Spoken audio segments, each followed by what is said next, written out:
হচ্ছে অভিনেতা এবং অভিনেত্রী। তো আমরা বাস্তব জীবনেও কিন্তু অনেক সময় মজা করে বলি যে অভিনয় করো না বা ড্রামা করো না বা নাটক কম করো প্রিয়, নাকি এই কথাগুলো পপুলার। তার মানে হচ্ছে আমরা আসলে কিন্তু আমরা যা এই যে সাধারণভাবে দেখা যাচ্ছে অনেক ক্ষেত্রে তার মুখোশ, তার প্রকৃত মুখ উন্মোচন হবে যদি সত্যিকার অর্থে কি করা হয়, জীবনকে, তার জীবনকে অথবা তার সঙ্গে অন্যের যে জীবন অ্যাকশন অ্যান্ড ইন্টারাকশন সেটাকে যদি উপস্থাপন করা যায়, তাই না? তখন কিন্তু প্রকৃত চিত্রটা উঠে আসে।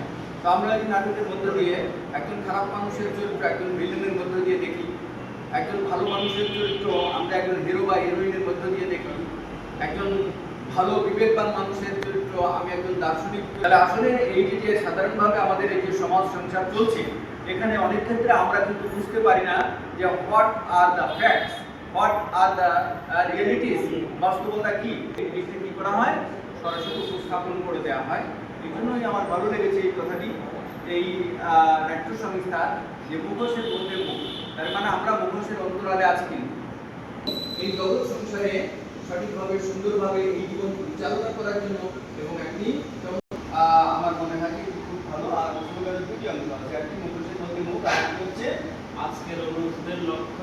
তার মানে আমরা এই যে অনুরোধ, আসলে আমরা মানুষ কিন্তু ম্যাচিউরড না দিয়ে সে আস্তে আস্তে কি হয় পরিণত হয়। তো এই নাটকের মধ্য দিয়ে আমাদের জীবনকে হবে, আর আমরা এটা জানবো, এটা আমরা অভিজ্ঞতা লাভ করবো এবং হবে বা অর্জিত হওয়া সম্ভব। সেই জন্যই যে আজকের যারা অনুরোধ, তার মানে আমরা অনুরোধ হিসাবে সবাইকে তৈরি করছি সাধারণভাবে আমাদের জ্ঞান এবং অভিজ্ঞতার মধ্য দিয়ে আমরা সেটি অর্জিত হবে। এই জন্য এই নাটকের যে সাহিত্য সংস্কৃতি মনা মানুষ, আমি সাহিত্যের ছাত্র, আমি সাহিত্যের শিক্ষক, আর আমি সাহিত্য সংস্কৃতির আমি আসলে ভক্ত।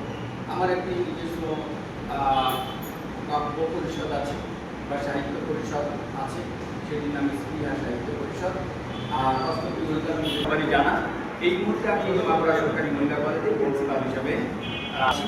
তো সবাইকে আমি আমার এখানে অনেকে এবং আন্তরিকভাবে আমি দাওয়াত দিচ্ছি, আমন্ত্রণ এবং নিমন্ত্রণ জানাচ্ছি আমার কলেজে যাওয়ার জন্য, বেড়ানোর জন্য। আমার সরাসরি একজন ছাত্রী ওকেও পেয়ে গেলাম, আমার ভালো হলো তুমি আমার সঙ্গে দেখা করে আমি কলেজে কীভাবে তোমাদের কো-কারিকুলার অ্যাক্টিভিটিসটাকে অ্যাক্টিভেট করা যায় এবং একজন আসলে ভালো নাগরিক গড়ে তোলার জন্য ওই কথা আছে, পুঁথিগত বিদ্যা কর্মস্থ ধন নহে বিদ্যার ধন বলে প্রয়োজন।